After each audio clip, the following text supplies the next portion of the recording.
نسوار تالاب میں گر جائے تو تالاب، اس سے تالاب پلیت نہیں ہوتا، لیکن ادب کا خیال رکھیں۔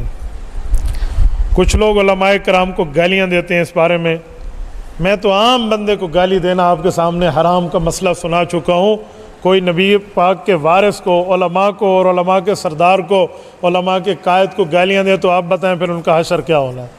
تو اس لیے گالیوں سے تو بچنا چاہیے۔ رسول اللہ صلی اللہ علیہ وسلم فرماتے ہیں وَإِذَا تَصَابَتْ أُمَّتِي سَقَطَتْ مِنْ عَيْنِ اللَّهِ، کہ جب میری امت گالم گلوچ اختیار کرے گی اللہ اس کو اپنی نظر سے گرا دیں گے۔ تو جو اللہ کی نظر سے گر جائے اس کا مقام کیا ہوگا؟ ہماری اردو میں ایک محاورہ اور مثال ہے کہ پہاڑ پہ چڑھا ہوا بندہ گر جائے تو دوبارہ اٹھ سکتا ہے، لیکن کسی کی نظر سے گر جائے تو دوبارہ نہیں اٹھ سکتا۔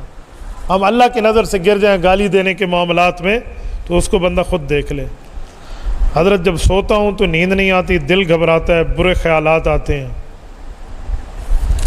نیند نہ آنا اور برے خیالات آنا، شادی اگر آپ کی نہیں ہوئی تو آپ شادی فرما لیں، برے خیال آپ کو نہیں آئیں گے۔ برے خیالات بعض اوقات اس لیے آتے ہیں کہ بندے کی شادی نہ ہو، اور اگر آپ کو شادی کے بعد ہی برے خیالات آ رہے ہیں تو استغفار شروع فرما دیں۔ اب میں ایک بات کہوں گا، لوگ کہیں گے پتہ نہیں کیا دوسری کر لیں، تیسری چوتھی، گنجائش ہے اگر آپ عدل کر سکیں، انصاف کر سکیں تو، لیکن انصاف نہیں کرنا تو پھر ایک شادی بھی بندے کا فائدہ کوئی نہیں ہے اگر ظلم اس نے کرنا ہے۔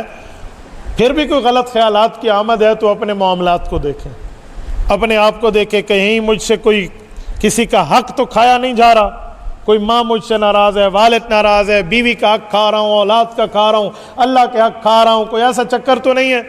اگر ہے تو اس سے معافی مانگیں، کیونکہ گناہ مسلمان کو پریشان رکھتا ہے، یہ یاد رکھیں۔ گناہ جو ہے نا مسلمان کو کسی نہ کسی صورت پریشان رکھتا ہے، تو بندہ گناہوں سے توبہ کر لے، حقوق کی ادائیگی کر لے، دوسرے کے حقوق کھانا چھوڑ دے تو انشاءاللہ تعالی مزے کی نیند سوئیں گے۔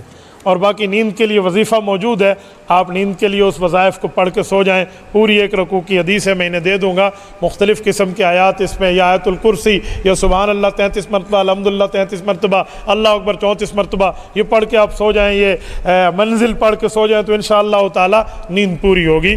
ایسی بات نہیں ہے بندے کی نیند۔ اور پھر ساتھ ایک بات ہے، یہ پھپھو جان جو بندے کی جیب میں ہے نا، یہ اپنی پھپھو، یہ موبائل صاحبہ، اس سے تھوڑا جان چھڑا لیں، ورنہ آپ موبائل پہ ہر 1 منٹ بعد نئی چیزیں دیکھتے رہیں گے اور پھر کہیں گے مجھے نیند نہیں آتی۔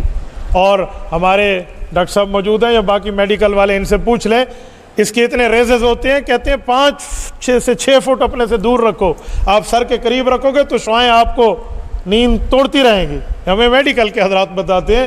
تو اس طرح کے معاملات میں اپنے سے دور رکھیں، سرانے کے نیچے نہ رکھیں موبائل، فوراً نکال کے بندہ جی پہلے دیکھے۔